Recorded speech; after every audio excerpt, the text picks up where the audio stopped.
आप देख रहे हैं डार्क फाइल्स। तो चलिए बढ़ते हैं आज की इस कहानी की ओर। राहुल के घर में रहते हुए मुझे यहीं कोई 1-2 दिन ही बीते होंगे। राहुल अपने घर में अकेला रहता था। उसका इस दुनिया में कोई नहीं था। राहुल का घर एक ऐसी जगह पर था जहां शायद ही कोई रहना पसंद करेगा, क्योंकि उसके घर के आसपास दूसरा कोई घर नहीं था। अगर कुछ था तो सिर्फ घना जंगल। मुझे समझ नहीं आ रहा था कि आखिर राहुल ने ऐसी जगह पर घर लिया ही क्यों, जहां आधे दिन बिजली ही नहीं रहती। एक रात जब मैं और राहुल एक कमरे में बैठकर टीवी देख रहे थे, तभी मैंने राहुल से पूछा, यार तू इस घर को बेचकर कोई अच्छी जगह पर फ्लैट क्यों नहीं ले लेता? इस पर राहुल मुस्कुराते हुए बोला, ये हमारा खानदानी घर है। मेरे दादा परदादा, यहाँ तक कि मेरे मम्मी पापा भी इसी घर में मरे हैं। पता नहीं क्यों इस घर को छोड़ने का मन नहीं करता। राहुल की ये बात सुनकर मैंने भी और कुछ नहीं बोला। टीवी देखते देखते रात के 9 बज गए, जिसके साथ ही हमारे पेट की भूख ने जागना शुरू कर दिया। जिस पर मैंने राहुल से कहा, यार आज खाने में एक पिज्ज़ा मंगवा लेते हैं क्या? इस पर राहुल बोला, हाँ ठीक है मंगवा ले। वैसे भी आज खाना बनाने का मन नहीं कर रहा। लिहाजा मैंने अपना फ़ोन निकाला और ऑनलाइन पिज्ज़ा ऑर्डर कर दिया। पिज़्ज़ा आधे घंटे में ही आने वाला था। पिज़्ज़ा ऑर्डर देने के साथ ही साथ मेरे दिमाग में एक ख्याल आया, क्यों ना अभी जो डिलीवरी बॉय पिज़्ज़ा लेकर आएगा उसे थोड़ा डराया जाए। थोड़ी मस्ती मजाक करने में कोई हर्ज नहीं है। लिहाजा मैंने ये शैतानी आइडिया राहुल को बताया। पहले तो राहुल मना कर रहा था, मगर मैं जब जिद करने लगा तब राहुल मान गया। फिर तकरीबन 20-25 मिनट बाद घर के दरवाजे पर दस्तक सुनाई दी। हम दोनों समझ गए कि कौन होगा, और वहीं से उस डिलीवरी बॉय को डराने का सिलसिला हम दोनों ने शुरू कर दिया। उस डिलीवरी बॉय को हमने इतना डराया कि वो पिज़्ज़ा वहीं छोड़कर बिना पैसे लिए ही भाग गया। हमने पिज़्ज़ा लिया और घर के अंदर आकर दरवाज़ा बंद करके पिज़्ज़ा खाने लगे। हम दोनों ये सोचकर खुश थे कि पैसे भी नहीं लगे और पिज़्ज़ा भी मिल गया। ये सोचकर अभी हम पिज़्ज़ा खा ही रहे थे कि तभी घर के दरवाजे पर बाहर से कोई दस्तक देने लगा। हम जानते थे कि वही डिलीवरी बॉय होगा। दरवाजे पर दस्तक सुनकर राहुल बोला, यार उसके पैसे दे देते हैं, किसी की मेहनत की कमाई नहीं मारनी चाहिए। इस पर मैं बोला, हाँ यार पैसे दे देते हैं, रुक मैं दरवाज़ा खोलता हूँ। इतना बोलकर मैं दरवाजे के पास गया और दरवाज़ा खोलते ही मैं हैरान रह गया, क्योंकि बाहर कोई नहीं था। मैंने घर की दहलीज से अपना सिर बाहर निकालकर दाएं बाएं भी देखा, मगर दूर दूर तक कोई नहीं था। इतने में ही पीछे से राहुल बोला, क्या हो भाई, कौन है? इस पर मैं बोला, कोई नहीं है यार। इस पर राहुल ने मेरे करीब आते हुए कहा, क्या कोई नहीं है? पर दरवाज़ा कौन पीटा फिर? इतना बोलकर मैं और राहुल घर से बाहर निकलकर चारों तरफ देखने लगे, मगर सच में वहाँ कोई नहीं था। थोड़ी देर ढूंढने के बाद भी जब कोई नहीं मिला तो मैं और राहुल वापस अंदर आ गए और दरवाज़ा बंद करके पिज़्ज़ा खाने लगे। पिज़्ज़ा ख़त्म करके हाथ मुंह धोने के बाद हम दोनों एक ही कमरे में जाकर पसर गए। कुछ देर तक हम दोनों फ़ोन पर टाइम पास करते रहे, मगर फ़ोन चलाते चलाते कब मेरी आंख लग गई पता ही नहीं चला। पता नहीं कितनी देर बाद, मगर जब मेरी आंख खुली तो घर के दरवाजे पर कोई दस्तक दे रहा था। मैंने आंख मीचते हुए पलटकर राहुल की ओर देखा तो मैं देखता ही रह गया, क्योंकि राहुल अपनी जगह पर सोया नहीं बल्कि बैठा हुआ था और जोर जोर से कांप रहा था।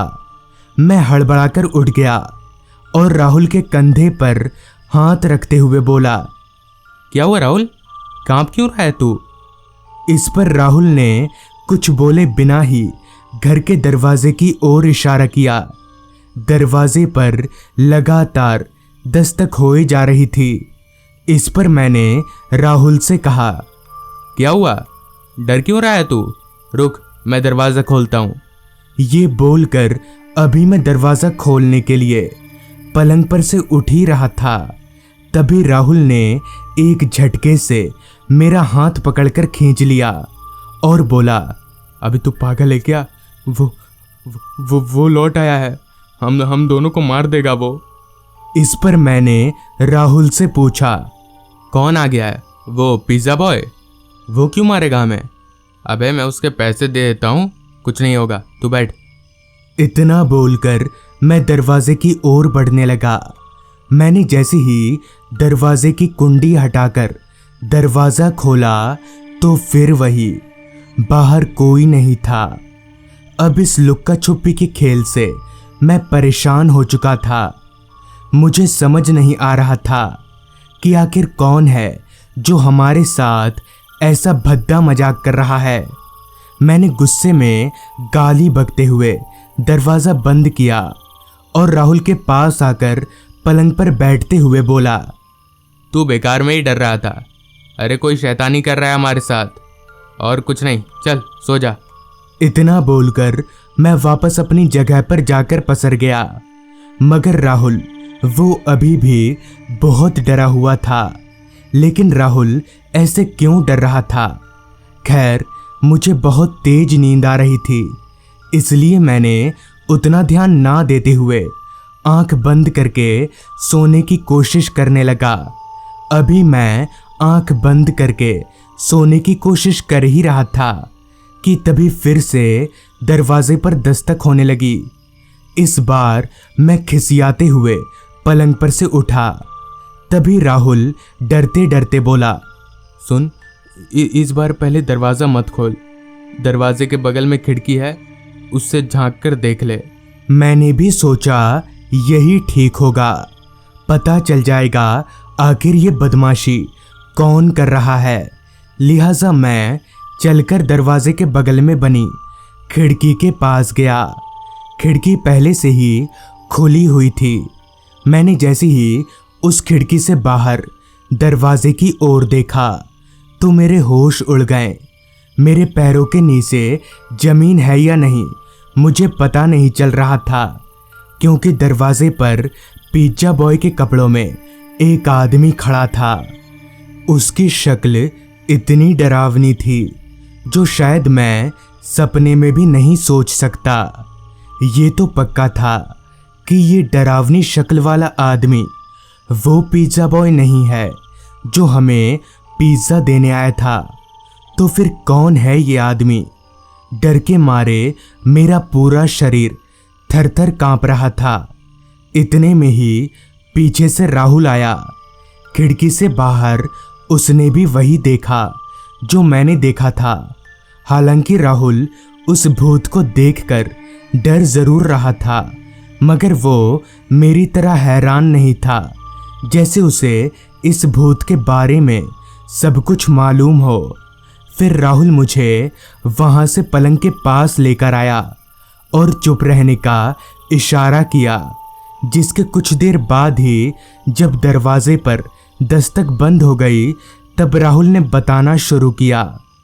आज से कुछ साल पहले मेरे कॉलेज के कुछ दोस्त कुछ दिनों के लिए मेरे यानी राहुल के घर पर रहने आए थे। उन्होंने भी एक रात पिज़्ज़ा ऑर्डर किया था और साथ ही पिज़्ज़ा बॉय को डराने का प्लान बनाया। कुछ ही देर में पिज़्ज़ा बॉय आया और मेरे दोस्तों ने मिलकर उसे बहुत डराया। मेरे दोस्तों ने उस पिज़्ज़ा बॉय को इतनी बुरी तरह से डराया कि उस पिज़्ज़ा बॉय को हार्ट अटैक आ गया और उसने यहीं पर दम तोड़ दिया।